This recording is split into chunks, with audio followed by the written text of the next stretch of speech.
Thank you, Loretta. All right. So we do have a recommendation from staff. They are recommending that there would be no change to the program given the sensitivity of the SBMA to inflation. There were three options presented. There is also the recommendation that we change our reporting requirement to the legislature, either to eliminate it or at least modify it, which was what Dave spoke to last. So I will entertain motions, and then we can open it up for further discussion on those motions. All right, y'all, don't just jump in there at once.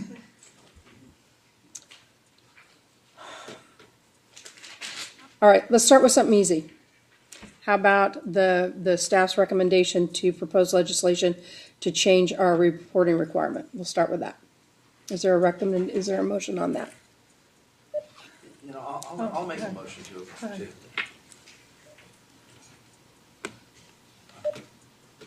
I mean, I'll make a motion to adopt the staff's recommendation on everything. I mean, I know we would always love to raise. Hey, before you speak to it, let's get a second. Okay. Second? Second. All right. And Paul, before you start to speak, the staff's recommendation was either to eliminate or modify. Would you like to eliminate the reporting requirement, the annual reporting requirement, or just modify it to biannual, triannual? But they gave us a choice. I don't. Yes, they gave you a Josh, choice. I don't know. Yes, they gave you a choice. We can say modify, and then they can bring it back to what that modification would be. That's fine. Just to modify it? Okay. Go ahead, speak to your motion then. Well, but I was also going to speak to the motion about the three Absolutely. options too. Absolutely. Because I mean, it's easy to look at $185 billion and say that's a rainy day fund. But $185 billion really isn't a rainy day fund. $185 billion is a $74 billion shortfall. We have teachers who have worked, and we should have set aside enough money to pay their pensions. And we don't have an excess. In fact, we have a shortfall of $74 billion. And so it looks like that's money that we could spend, but that's money we've really already obligated. And we've set that aside, and we've measured how much we need by the obligations we've already promised by law. And so if we decide to use that money for something else, well, then we have less money to pay the obligations we've already promised and legally promised. So while any increase, I think we would all love to be able to provide better pensions. That's why we're here, because we believe in pensions. The reality is that we have a fiduciary duty to those who have worked and have earned pensions. And that $185 billion is there for them. And the money in the SBMA is there for them for what they've earned. And we have to take care of that first. So on that basis, I support the staff's recommendation. Is there any further discussion? Nora? So I just need clarification. You supported with the no reporting or the modified reporting? Because I don't feel comfortable with doing no reporting. I think a modified reporting, I think to the point of the gentleman, I think it's important, it's our responsibility to ensure that. I'll accept a friendly amendment. Okay, there you go. Could we specify though modified to what? I don't know the answer, and I don't want to. Do we have a staff Maybe some guys. So you do the evaluation. It's called the actuarial projection every 2 years. So you would identify it then. So you can do it every 2 years, or you can do it every two of those. So it'll be every 4 years. So, I mean, I think anything beyond that, it probably wouldn't. I think it'd probably be too much time elapsing. So I would say either every 2 years or every 4 years. Just like on the funding plan, you report back every 5 years to the legislature. So I think that's a reasonable period of time. Or Am I okay? Yeah, you're fine. 2, As long as there's 4? a method. Why don't we do 3? Halfway. Whatever I would you suggest recommend. either do two. I would suggest you do 4. It's cycled. Okay. Yeah, and so it's in sync Keep with it when you with do the evaluation. projections. Yeah. Should we consider though, I mean, Go I don't ahead. know. Oh. Go ahead. Are you done? Are you good? Yeah, I just, I'm trying to figure out if, I mean, is 4 enough, and then do we get a report? How do we know? You'll get every 2 years. You get a projection in terms of see where things stand as far And as the if funding. we're not where we need to be, we Yeah, can if you always got, take a look you can at see, it. you can see the balance is growing or not or growing. And you get a very thorough update about Yeah. where the fund stands every 2 years. It's just a question whether you report these options every 4 years or after every one of those projections. Okay. Sharon? So, now I'm less, so you're, Nora, you're modifying it to every 4 years, right? And my question is just because this is so linked to, inflation. I know right now things have been pretty static with inflation. Potentially that could change in the next few years. Is there any logic to, I don't know, at some point, inflation, I would imagine, is going to be more volatile than it has been. Any reason to every 4 years? Or I guess if we're getting the information every 2 years, Right. then that's enough. And the You'll reporting know, would you'll be know every 2 years. Right. All But this the is report about is is just- reporting options about if you have Okay. more than what you need. All right. Yeah, you'll know on a very timely basis what's going on with the program. Right, I was just, yeah. I And got if it. there's a swift increase in inflation can and always- we wanted to take a deeper dive and take a look at what was remaining in the excess, Yeah, we but it always wouldn't. could I mean, too. it's not going to. I mean, unless inflation goes really out of control, it's who not going to knows? deplete If Trump rapidly. gets it. But I mean, yes, and like as I said earlier on, there's probably some issues that you might want to look at in terms of we can do some modeling about different rates of inflation and what the probability of those inflation rates are and all of that. So So I think what I heard our retirees saying is, if we're not willing to take the step now, that they'd at least like benefits and services to take a deeper dive and maybe do some sort of analysis. Yeah. Is that, yeah, I mean, we've done adequacy studies in the past. That's another thing that has been a few years since we've done that. Adequacy And studies? basically, the adequacy of the benefits. Okay. And we can look at the population that retired before 1998 or 1999 and measure that. And Could we put that on the work plan for this year? sure, Thank you, Ed German. There we go. Harry? I'd be interested to take a look at that. okay, So that would be through the Benefits and Services Committee, Right. right? And, Yeah. something along the lines of a adequacy study that specifically addresses the population that our current, the retirees who address this board are speaking about. I don't think we need an adequacy study for the people that retired in the last couple of years, 60 but something. specifically that population. Any further discussion? The motion on the floor is to adopt staff's recommendation of not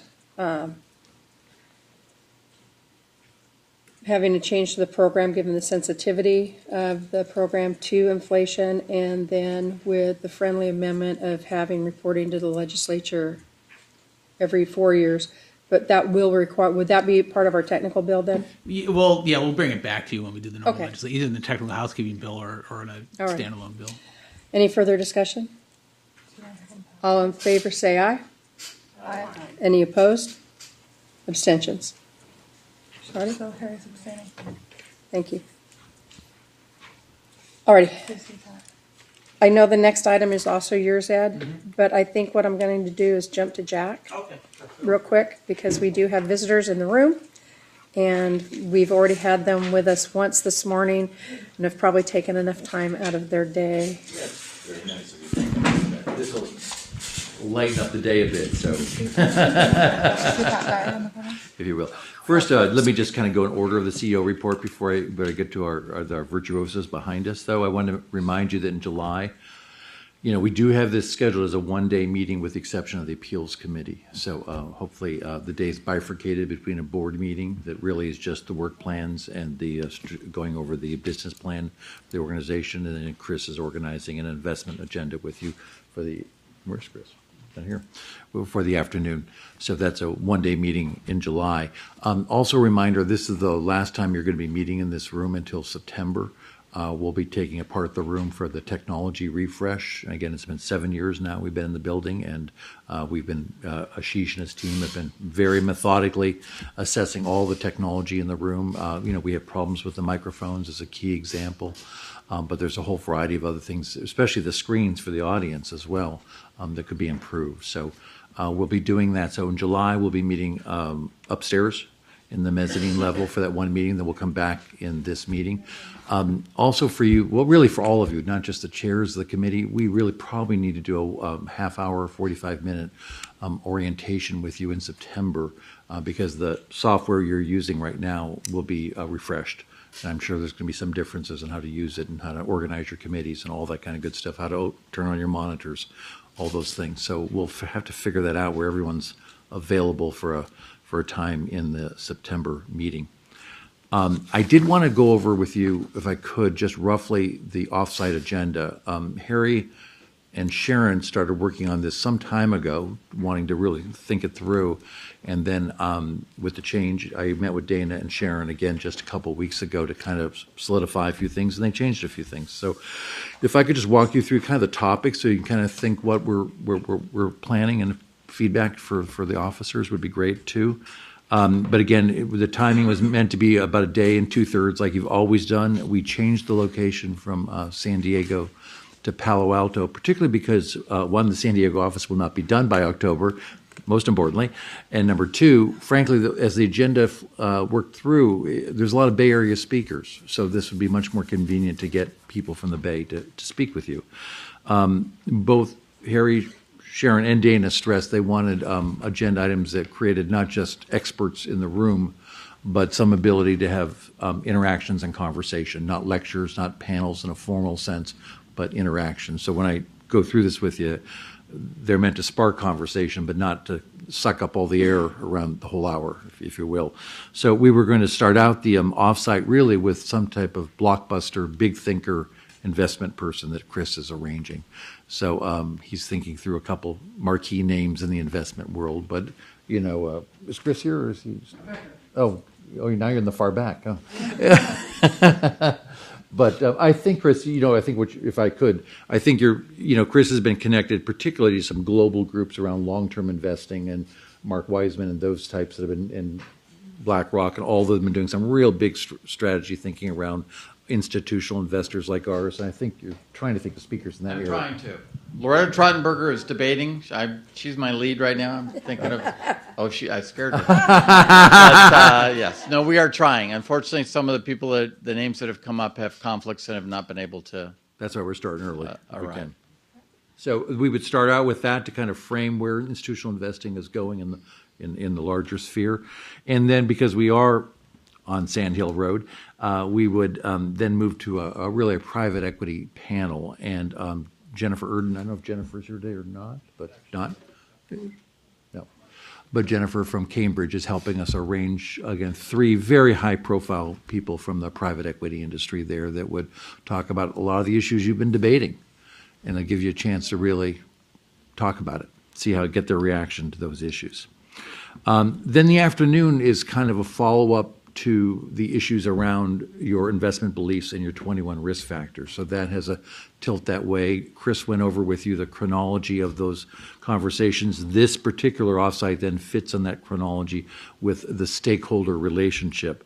But we talked a lot about that. How do you get a good conversation that will be meaningful for you? And we thought it might be good to actually start that before we bring in stakeholders for the conversation, to do about a 45-minute or hour session with Gene Rogers and Janine Goulat from SASB. And actually, Paul opened that up yesterday a bit, talking about the relevance of that work at SASB to ESG.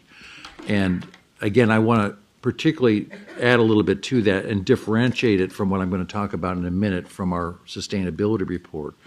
Again, SASB has now completed setting industry sector material risk factors for every industry in the U.S. economy.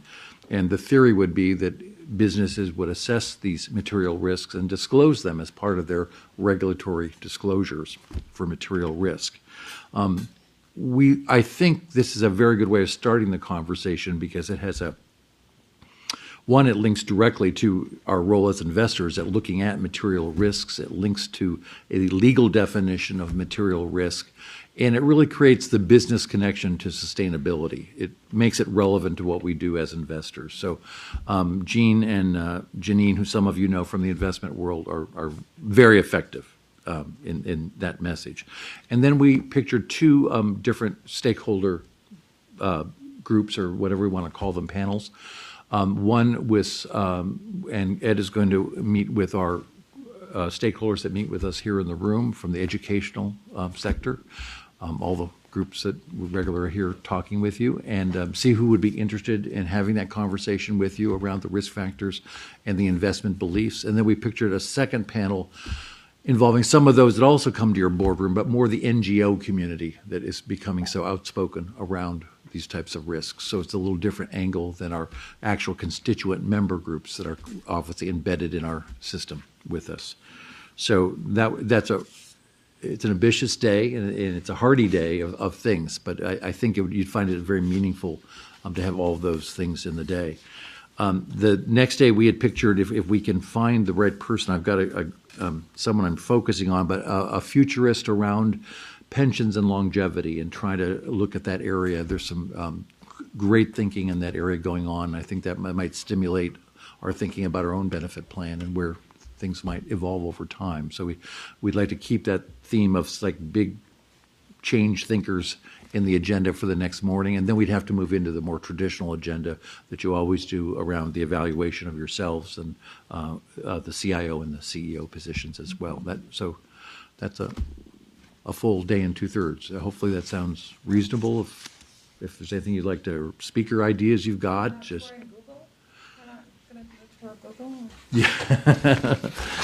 Please give, particularly if you've got any particular speakers that you know that'll be great for this. We'd love to hear names, because we're really just doing invites right now for it. Is that any instant feedback or any concerns there? Or?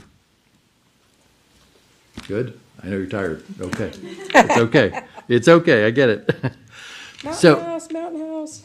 So what'd you say? I was talking about the restaurant. I was going to say, and Dana. That's right. So next piece, I was just going to take a minute with you on our GRI report. And again, this is a report we issued. Teresa Gonzalez, I don't know if Teresa's with us in the room, but Teresa really was the project manager for this. She works for Jan Spano right here. And this is our second annual report. And we left for you this card, and these are QR codes, as you all know, on here that you can call up these reports. But it's a great way of looking at what CalSTRS is doing, how it fits together. The top report is the one that we are introducing now, which is the GRI report. The second report on this card is the green, environmentally focused investment report that Chris's staff, Brian Rice, presents to you. And the third report, Chris, I believe you're still planning on doing this over there. You're over there now. Good move. I don't know what he's doing, but Chris, are you still planning in July to present this report? This is the climate risk report from Mercer. Yes. I think, okay, thank you. So these three fit describing both what we do as an enterprise and then what we do also as an investment strategy in the organization. The GRI report is really the standard sustainability report that's produced by corporations in the world.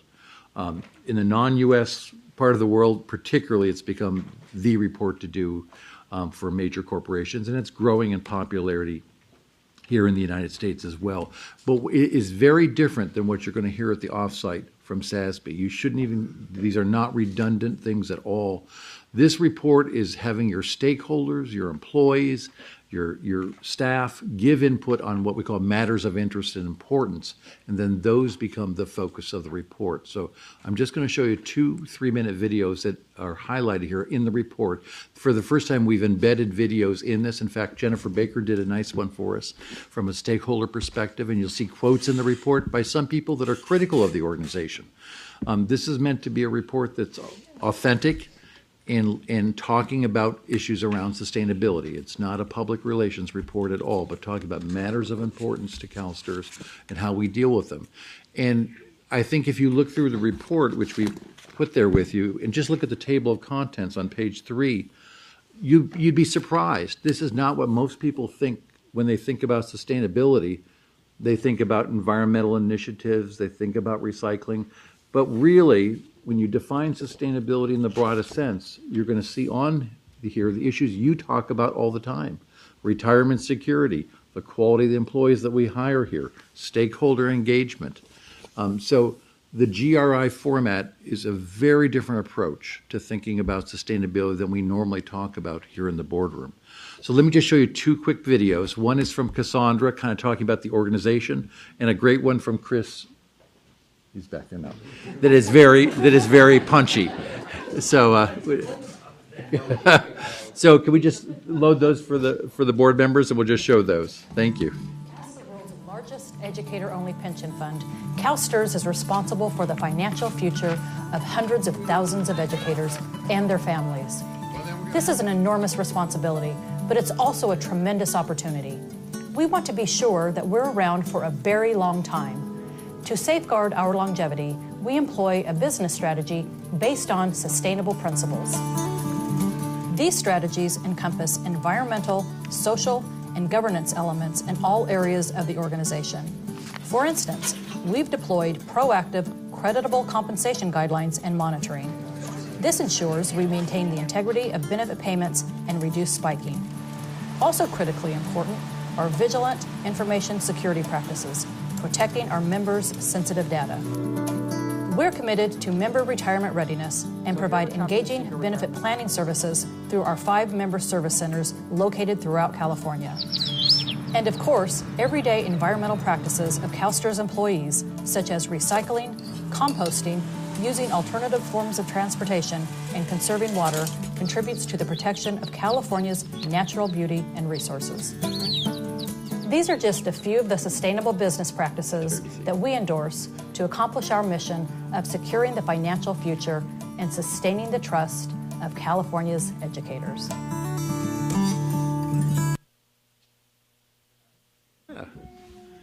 And here's Chris. We're going to talk about here about engagement.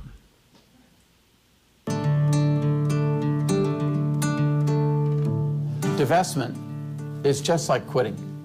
It makes us invisible. Companies can't even see us, they don't even know we exist, and they don't care.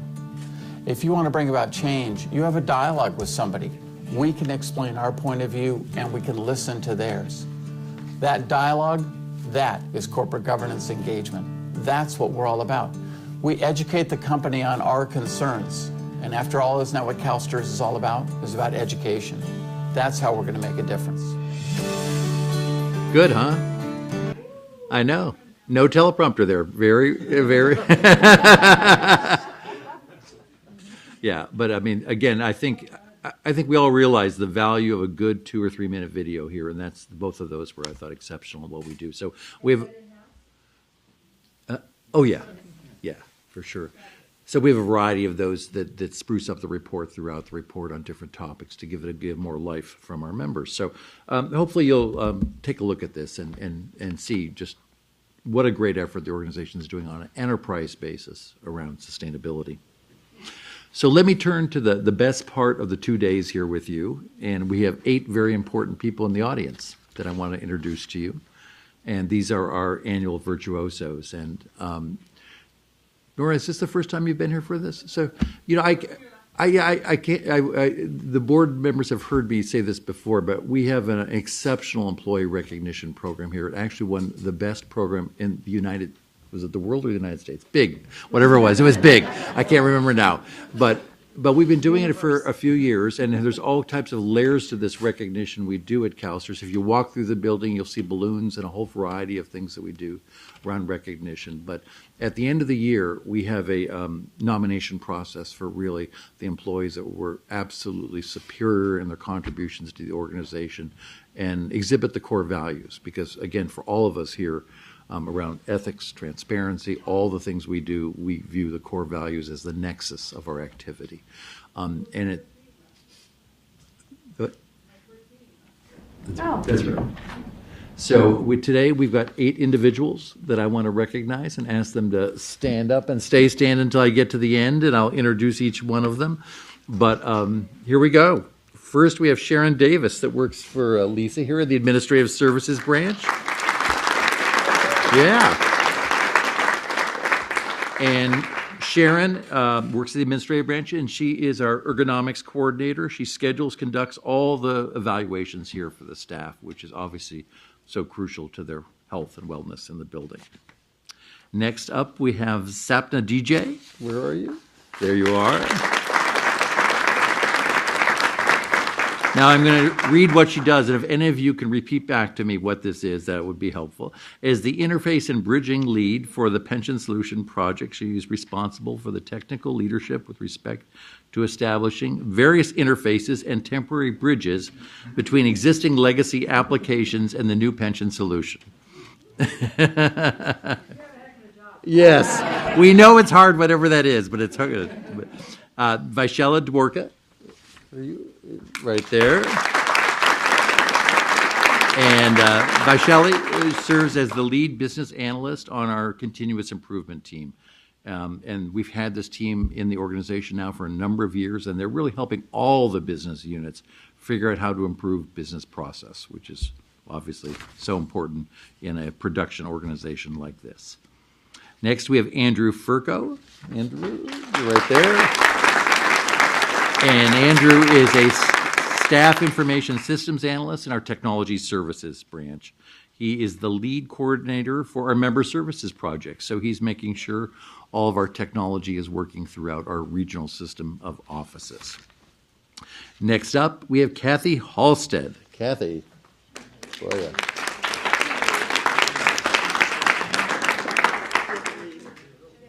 Did you leave? Oh no. All right, Kathy is one of our managers in our communications branch, and she oversees all the management of the administration and the operations in the communications branch. Next up, John Simkowitz. John, I saw you back there. Yeah. Now, yeah, he changes. Yes. It looks so different.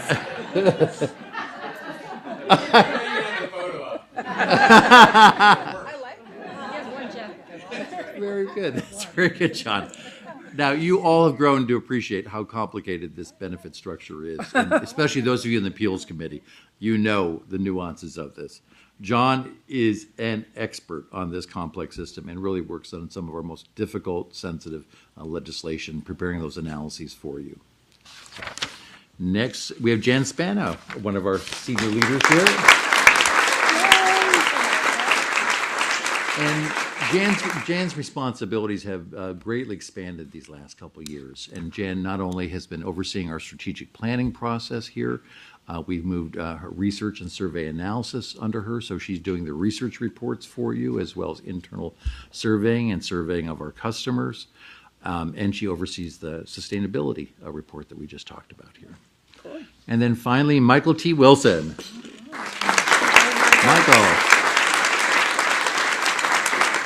Michael's had one of our most challenging projects, and he is getting us to the finish line, and that is really refreshing and improving our 403B Compare website, which we want to be so useful for our members. So he's got a key piece of that under his belt. And He did a great job down at in LA for the CTA Retirement Committee this last weekend.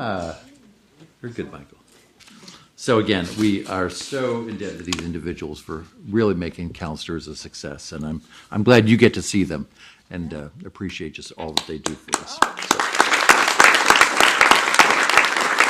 And then just finally, I was going to just mention recognize two other individuals. One is a person you depend upon a lot, but he's not an employee here. And I just thought, well, you know, it's time you meet this individual. So we had to figure out a way to get his photo, if we can get that up there. There he is. He doesn't have a glamorous office here, but Ken, if you'd stand up for a minute, you'll never see him again. So this is your only moment to see Ken. But this is so unusual, an award that he got. I wanted to tell you about it. Ken is our chief engineer here in the building. So he works for Jones Lang LaSalle, which I think you all know the name on every piece of real estate you see anywhere. They're one of the largest property managers in the world. So they have lots of people that are very qualified that work for Jones Lang LaSalle in every country in the entire world. He was one of 12 people out of 6,000 engineers in all the properties in the world that received what they call the Sigma Award for outstanding service in being an engineer for us. So it's an incredibly unusual recognition in all the properties that they have to have Ken here. So we are very indebted to your support. Congratulations, Ken.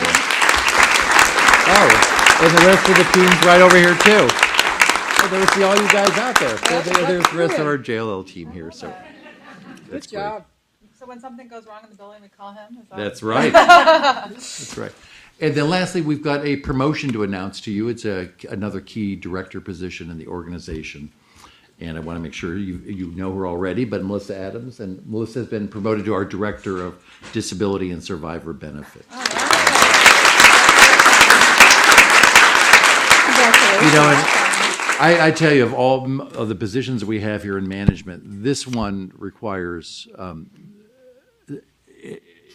you always have, we always think, when we think of running customer service in a business, you think of the happy interactions of people calling you after years and years of work and retiring and looking forward to it and all those things. But we've got to remember there's a large part of our business too that are very distressed individuals needing service very quickly.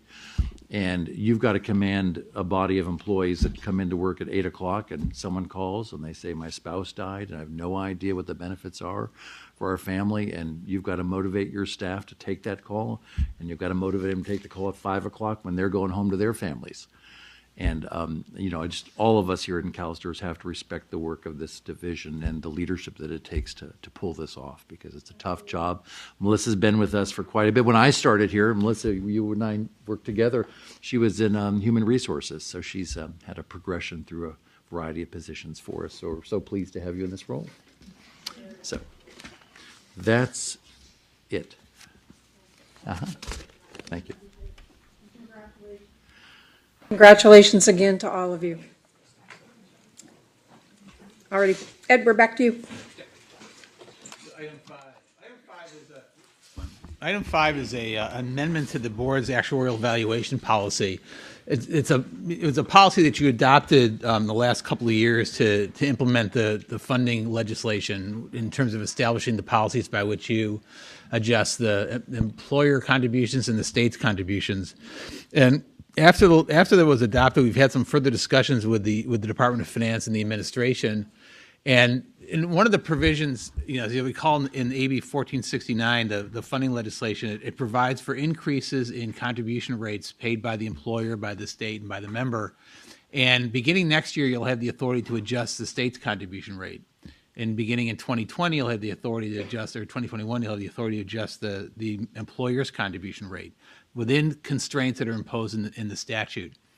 When you adopted the policy and the way we contemplated the way the funding would work is that when we do these projections of the funding, we would set the contribution rate within the limits allowed by law, such that you would have the unfunded liability fully amortized by 2046, both the state's contribution and the employer's contribution. And so with respect to the state's contribution, what we had anticipated was that if we were sort of ahead of schedule, that we had earned higher rates of return than what we had assumed, then we would effectively refinance the state's share of the unfunded liabilities such that they would be reduced in order to, again, retire the unfunded liability by 2046. But we had some additional conversations with the Department of Finance, representing the administration, and their desire was to try to get the state's share of the unfunded liability paid off as quickly as possible. So rather than reducing the contribution rate if we're earned higher rates of return than what we'd assumed, they were hoping that perhaps this contribution rate that the state was paying would stay at the rate that it's going to be at this coming year, 4.311, until such time as the unfunded liability was paid off on the state share. From our standpoint, that's a good thing because we'll pay off, we'll strengthen our funding position, and ultimately we'll end up saving the state money because we'll be fully funded and the contribution rate will go away quicker, but it'll make our funding situation more solid than it otherwise would be. So, and the law wasn't clear about what that amortization period was with respect to the state's contribution.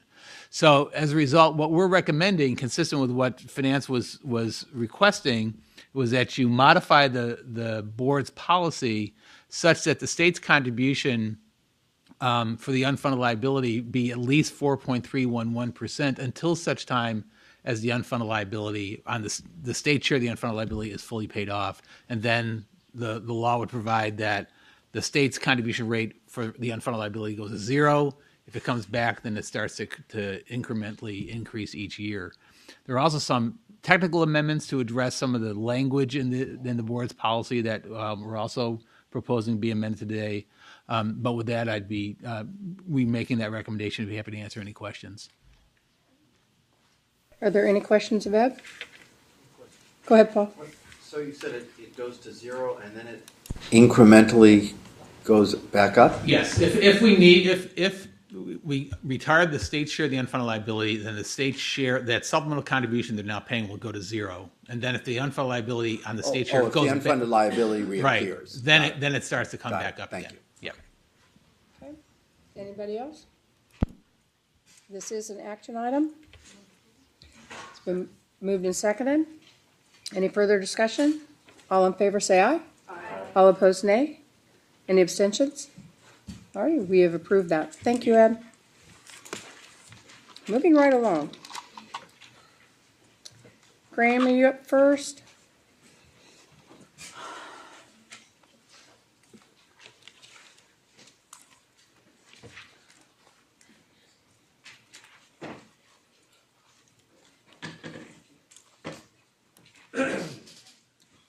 Welcome. Okay, good afternoon, everyone. Good afternoon. So, Graham Fennelly with Grant Thornton here to present our regular independent oversight report. Okay, so,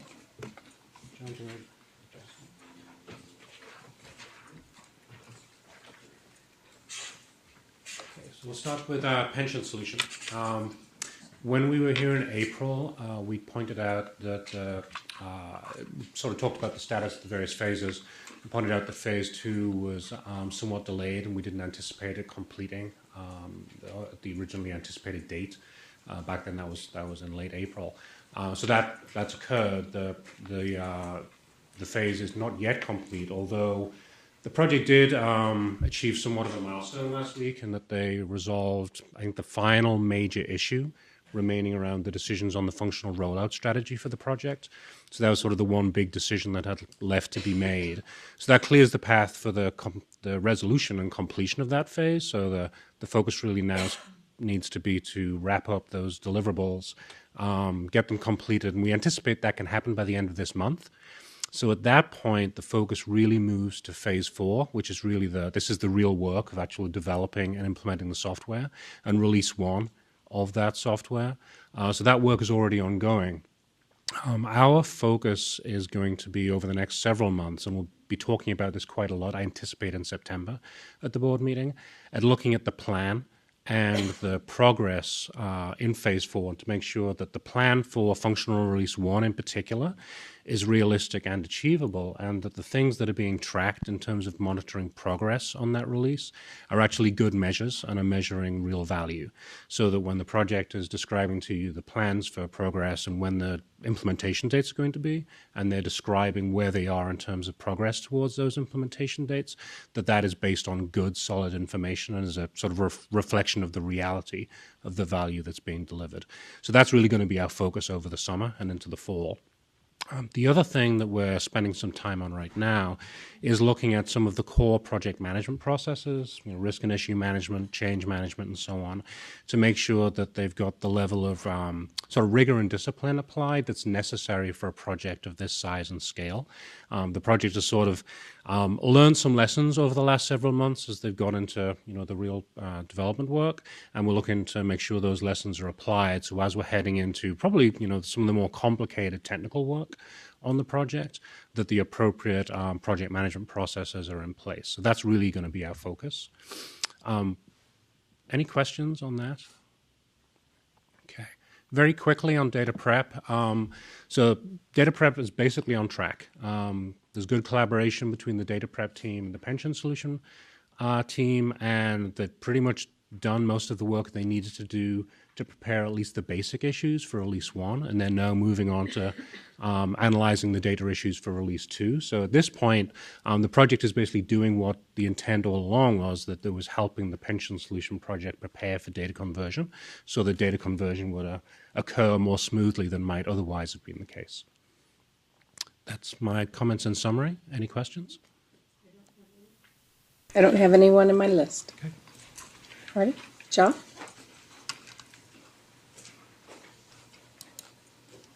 Thank you. I don't know how I bring up my first slide.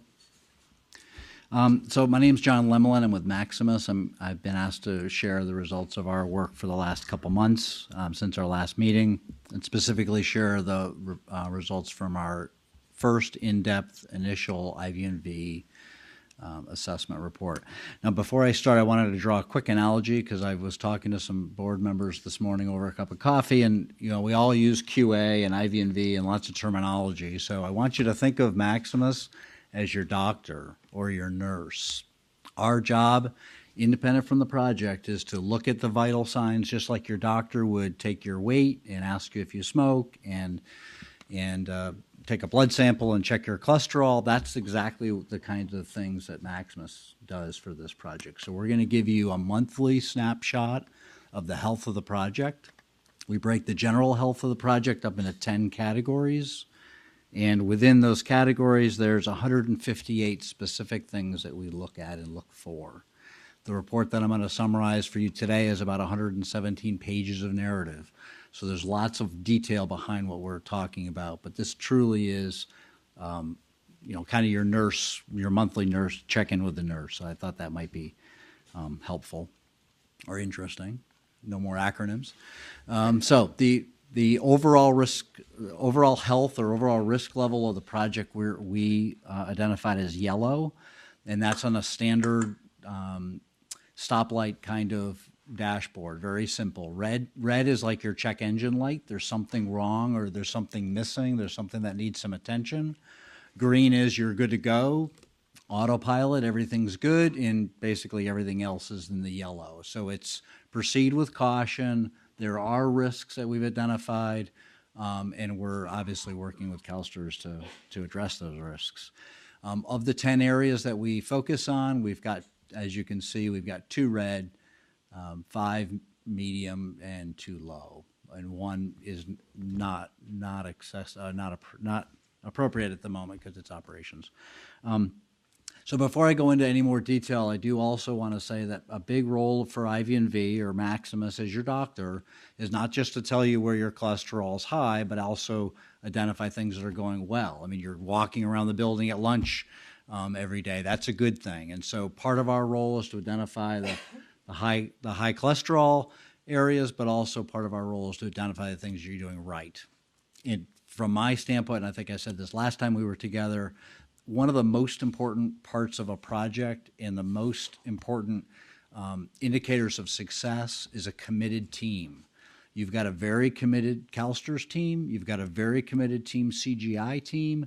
They understand our role as the independent, doctor in the room, but they take our findings and our recommendations very seriously. And I can honestly tell you that everything that's in our report has been very carefully considered, and there's been progress made since we've made our findings. So I always end up focusing on the negative, but there is a lot of positive, and that extends all the way up to the executives. I need to call out Ashish as one guy, for example, who's extremely involved, and his involvement is absolutely, I think, the #1 risk mitigation strategy of a project like this. So with that, and there's more information in your packet, I don't want to go too long, but the next 2 slides are findings, which are statements of fact, and the final slide is recommendations. And these are just a couple of the key ones. There's literally hundreds and hundreds of findings. We identified put on this slide the findings for just 3 of the 10 areas. Project management, we found some ambiguity around governance, communication, and change management. Each one of these items on your screen, CalSTRS is actively working on, and some of them they've actually completely fixed at this point. So again, we're getting good responses and good interaction with the team. Quality was red, and lots of reasons. That's another 30 pages of our report. But one of the key areas in quality that we helped us identify this as a red risk was the lack of a full-time CalSTRS quality manager or quality management leader. I'm happy to report at this point the CalSTRS obviously understands this, and they have an open rec out for that position. So it's an example of not just the independent review of your cholesterol, but the people, and in this case, the project are working hard to fix it.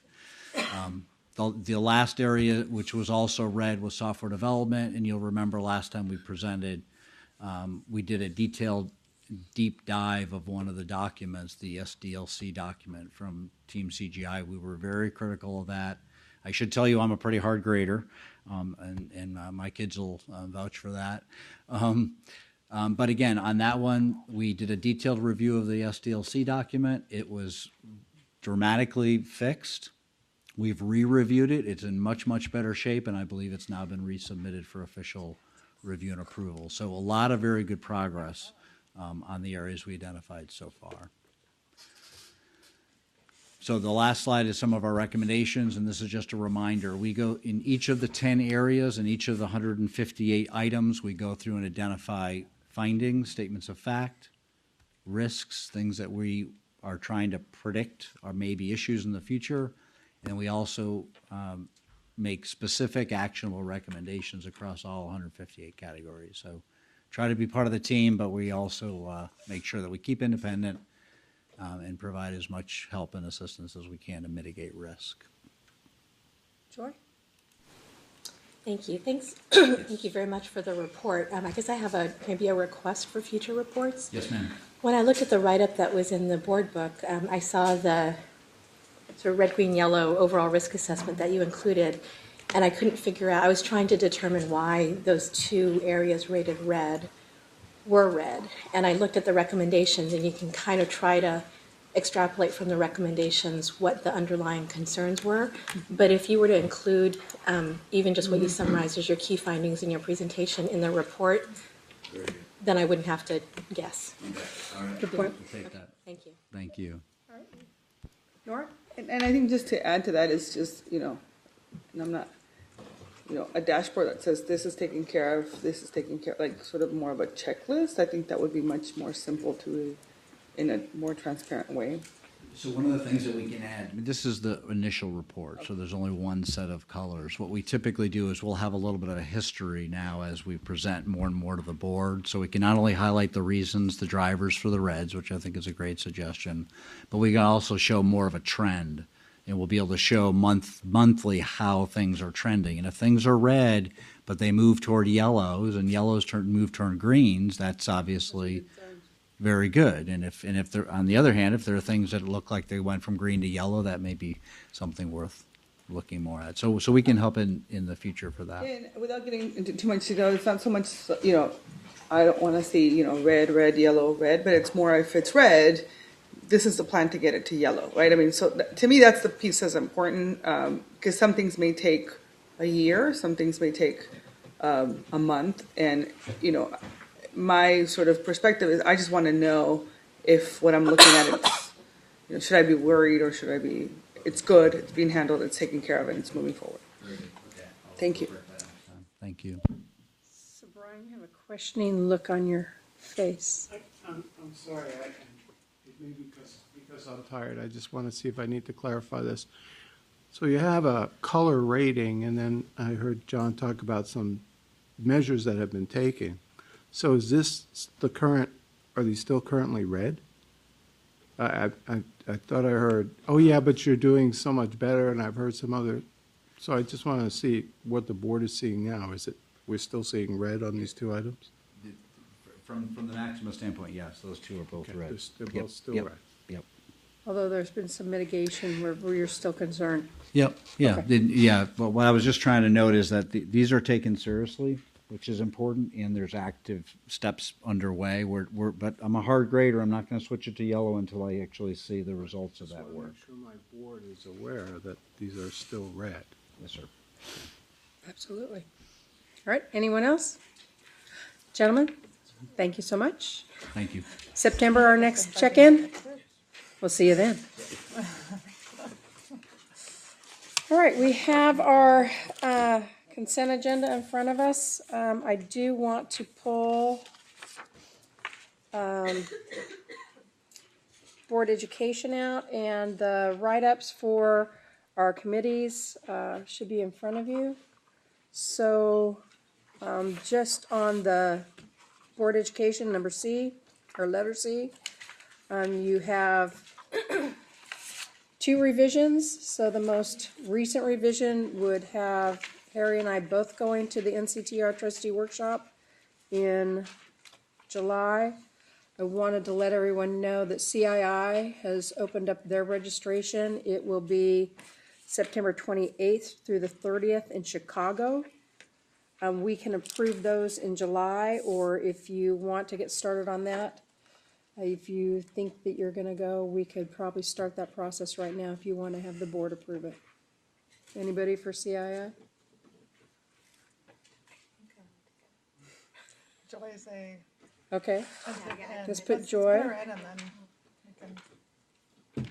I'd like to go. I haven't been in years. Anybody else? Any other takers? But I'm not sure of my schedule. The September 28th through 30th. We can always add these on in July, but I thought if people knew now that we could go ahead and add it. Go ahead and add you, Lynn? Yes. Okay. And I don't know about Harry or Tom, but we can do that in July. I'll just sign July. All right. And I think that does it for our consent. Are there any questions or any other further polls? And we just have to take, without objection, we'll just adopt all those reports and the changes that we've made. So who do we just add in? I want to get that. Joy, Lynn, and me. And that's for CII. Alrighty, items referred by committee for board decision. One of the things we talked about last time, Jack, and I forgot to ask during your report, do we have confirmation of the dates in June yet? No, I don't think we checked that out For yet. next year. Okay, We have to get back to that still. Yeah, we had left June of 17, she's talking about, yeah. Right. We had left those open, but we have to get back to you. Oh, and I was going to mention about February too. I'm sorry, I didn't do that. Yeah. That just so triggered talk that. about February. Just that, in terms of, on the work plan for the board, which will go over in July, the officers had proposed you have an offsite in February, which we could do in San Diego, because we will have a facility done by then. And we would assume you just keep the same dates that you already approved for your calendar. So I just want to make sure that's, when you saw references to an offsite, there really wasn't changing any timing. And there would be some business too in that meeting as well for February. Right, so we're And for talking June, the first through the I- third, right, of February 2017? Is that, I just want to make sure I have the dates right in my calendar.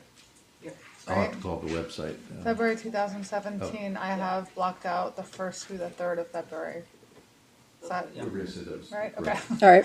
And I'll get back to you in June, I'm sorry. I think And we're then still checking. I'll let you know what dates we were considering in June. What we had on our original calendar was that first full week in June, which is the last week of school, both for Harry and for myself. Yeah. PERS meets the week of the 19th, and so we were hoping maybe we could do something the week of the 12th. Right.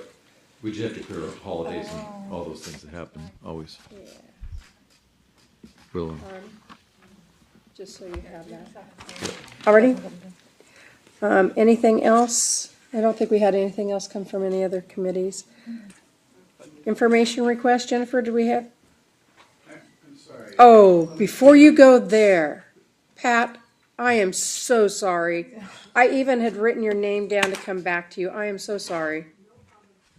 I just wanted to remind you that you said we're not going to have another SBMA report, formal report to the legislature for 4 years, but I would like to see a yearly report on the SBMA. That's really important. We do the projection every 2 years. having, That's part of the materials. so there wouldn't be anything different next year from this year because we won't have any dollar figures that are different. Okay, But as long as there's projections coming to the board, you'd like at least something coming here. I would like to see it again. Ed, Thank did I you. say that right? Yeah, it's presented to the board in April with the other valuations, but it's every other year, so you'll see it again in 2018. Okay, thank you, Pat.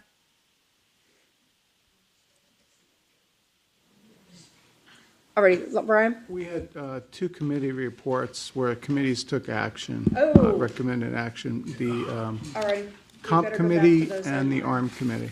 I did not read those carefully. So, that would be Paul. Paul, you want to? Alrighty, go ahead. So, assuming people have read the preamble, I'll just go to the motion. There you just go to the Okay. motion. By direction of the Audits and Risk Management Committee, I move adoption of the committee's selection of Dr. Robert Yetman to serve as the consultant to the Audits and Risk Management Committee. Do them all at the same time? I have like 3 here. Why don't we do all three and we'll see Okay. if anybody wants to pull one. By direction of the Audits and Risk Management Committee, I move adoption of the establishment of an enterprise-wide compliance program, including appointing the General Counsel as the Chief Compliance Officer and directing the General Counsel, Chief Compliance Officer to appoint a Compliance Director. By direction of the committee, I move adoption of the fiscal 2016-17 audit plan and the revised audit services charter. Second. So we have 3 motions in front of us. Is there anyone that wants to discuss any one of the 3? Alrighty, let's move on all 3 of them. All in favor say aye. Aye. All opposed nay. Any abstentions? Thank you, Paul. And the other committee, Brian? Comp. Alrighty, Harry's checked in. Thanks, Madam Chair. By direction of the Compensation Committee, I move to adopt the committee recommendation for the incentive performance criteria and measures as outlined in PCA and Makita's memos effective for the 2016-17 plan year and the updated benchmark definitions. By the direction of the Comp Committee, I move to adopt the committee recommendation to increase the system actuary salary range to a midpoint of $260,000 with a maximum potential of 20% incentive pay. And by direction of the Compensation Committee, I move to adopt the committee recommendations to update the delegation to the Chief Executive Officer, subject to the recommended guidelines and with revisions to Item 4 on Comp 31, removing items B and C from the additional delegations, and with revisions to the policy regarding Item 2A, which will reflect the CEO reporting duties to the Compensation Committee Chair on the market pay analysis review. Great, we have 3 motions. Does anyone want to pull any one of those 3? Lorena? Okay. So we have the other 2. All in favor say aye. Aye. All opposed nay. Any abstentions? Lorena, did you want to speak to that? Or just to vote separately? Alrighty, all in favor say aye. Aye. All opposed nay. And any abstentions? Alrighty, you've also approved that recommendation. Alrighty. Then, draft agenda. I do just one small item to add to the July agenda for the board, and that is Brian and I were just discussing, it would be a good practice if you annually reviewed your delegation agreement to me, which is really for the functions of the system, and we haven't done that in a while, and I think we want to start a regular practice, even if you don't change it, just look at it and make sure we're all seeing what we're seeing, so we'll get a copy of that and post that for an agenda item. Anything else on the draft agenda? Any other statements from the public? All right, our very short board meeting today has finally come to a close. We will adjourn. What kind of break do you want between us there, Sharon? You guys is 5 minutes okay? Okay, so let's come back at 10 till 4 and start the investment committee open session. Thanks. Thanks.